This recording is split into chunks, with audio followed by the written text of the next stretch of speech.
Welcome to NACD's BoardVision. I'm Peter Gleason, Managing Director and CFO of NACD. I'm joined today by Dr. Bob Brammer from Brainloop. Brainloop is an information security company based in Germany, but operating here in the U.S. as well.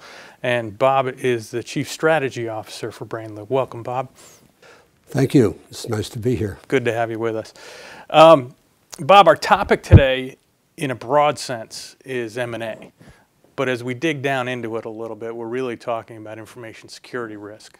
And it's interesting because it's a real consideration for boards as they look at M&A transactions. So we're in an environment now where M&A is kind of prospering, I guess. You know, we've gone through the cost cutting in the post-recession time. Companies are flush with cash, so the organic growth has probably slowed a little bit. The inorganic growth is a bigger consideration, so M&A's kind of picked up in terms of the profile going forward.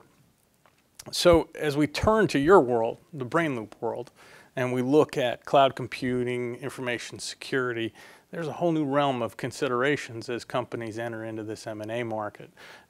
It's not as simple as perhaps it may have been in the past because we've got new considerations to put into place given the agility that we've taken on with cloud computing, the prevalence of cloud computing in almost every company at this point. And with that agility comes different risks. So can you dig into that a little bit in terms of what are we looking at the M&A market?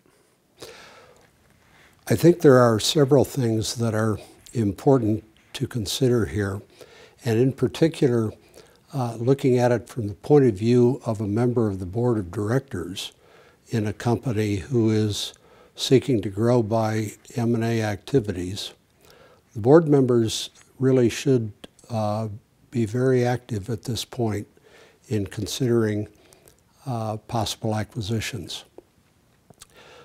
Now, I've been a corporate officer for many years and then more recently on the board, so I know there are occasional conflicts about where to draw the line between what management should do and what board of directors should do. But I think if we can get on the same page here, both management and board members have very important roles to play. Now, with M&A coming back to life after the financial crisis and other considerations that you mentioned, it's clear that a number of companies will be acquiring companies that have strong dependence and plans for cloud computing, social media, mobility, and other advanced information technology capabilities that can, in many cases, be transformational for the business. Mm-hmm. And so that makes it really essential that the board members play a strong role in the acquisition strategy and the post-merger integration aspects of it as well. We've all seen a number of occurrences recently where security breaches, privacy violations have caused significant impacts on businesses. And remediating these problems can easily run into the tens or even hundreds of millions of dollars. So these are significant activities. All of this argues for a strong role of the board of directors in M&A here. So the good news is cloud computing can transform your business, create new business models, increase your agility, reduce your costs. The bad news, it can increase your risks and cause damage if it's not properly managed. But so much of that management falls to management. I mean, that's where it comes to how much of this can be handled in the IT department. And I want to piggyback off of something you just said because it's an interesting consideration. Would this deter M&A activity if you look at a company that's had a significant security breach of some sort or another? Would the potential acquirer kind of go, well, as you said, the remediation can be extremely expensive. The reputational damage can be tremendous. So would you see companies backing off of a company that may have had a significant breach in the past year or so? We have seen instances of some companies backing off from cloud services because of concerns.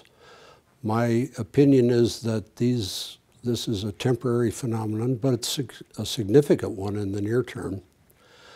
But in talking with CEOs in a number of companies, their feelings are that, yes, there's a risk here, but on balance, the potential benefits, we believe, outweigh the risks. So what you're seeing is various strategies to attempt to mitigate the risk, but still maintaining the options to extend your cloud services.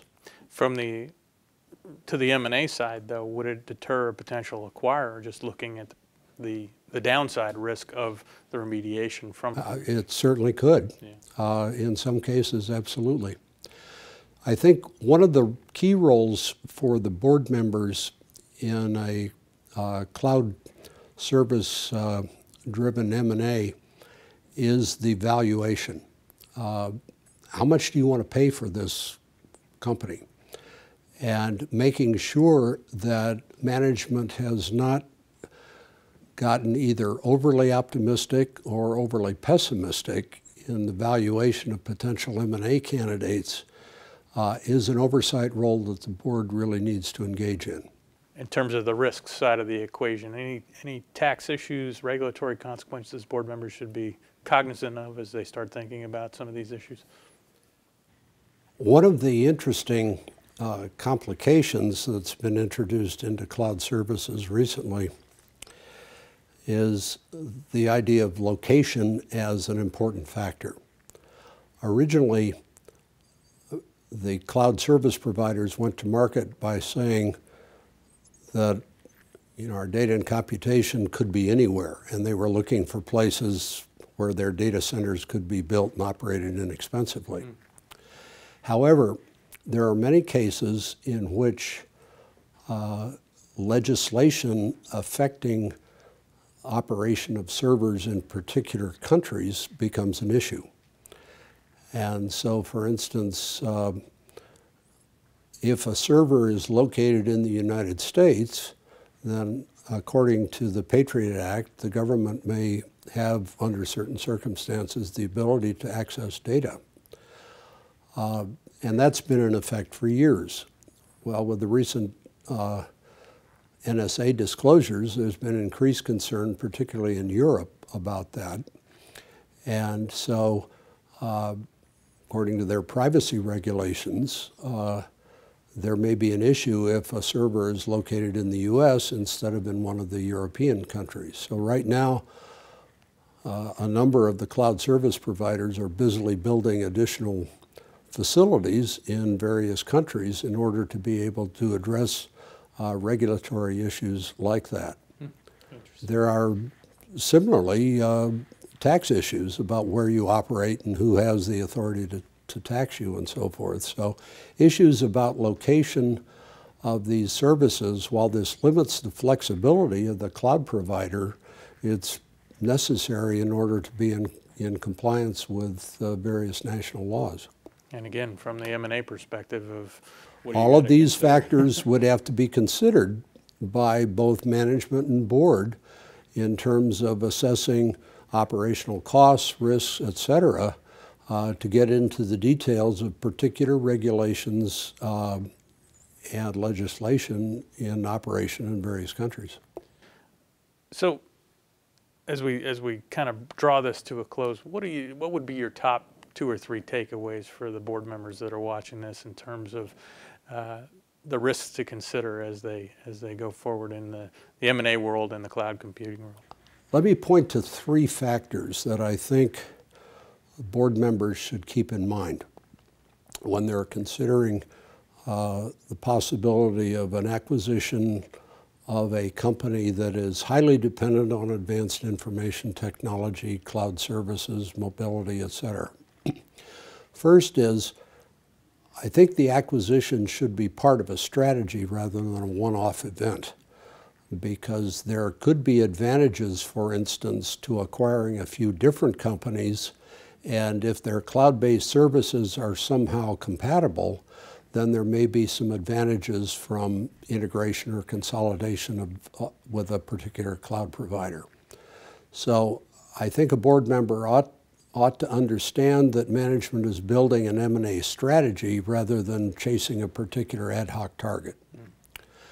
The next factor I would keep in mind is the uncertainty in valuation that we talked about a little earlier. Management will have to come forward with a financial analysis, and sometimes biases can leak into that. And so the board is properly within its rights to challenge various assumptions about the financials, and particularly with the increased uncertainty on the upside, the agility, the transformational aspects and so forth may make a given acquisition much more valuable than it would appear just from looking purely at the financials. On the other hand, unmanaged risks may introduce fines or operating losses that might not be anticipated. So the valuation is a critical area. And then finally, after the deal is done, the post-merger integration. I mean, how are you going to really assimilate this acquisition without losing some of the value of the agility, flexibility, and so forth that was the reason you bought it in the first place? Right. So I think those three things, the strategy, the valuation, and the post-acquisition activity oversight would be the things I would keep in mind. Bob, thanks for your insights. Very valuable information that you helped us with today. I think that the director community is going to benefit a lot from this, and I really appreciate your time. So on behalf of NACD, on behalf of Brainloop, Bob and myself, thanks for joining us on BoardVision.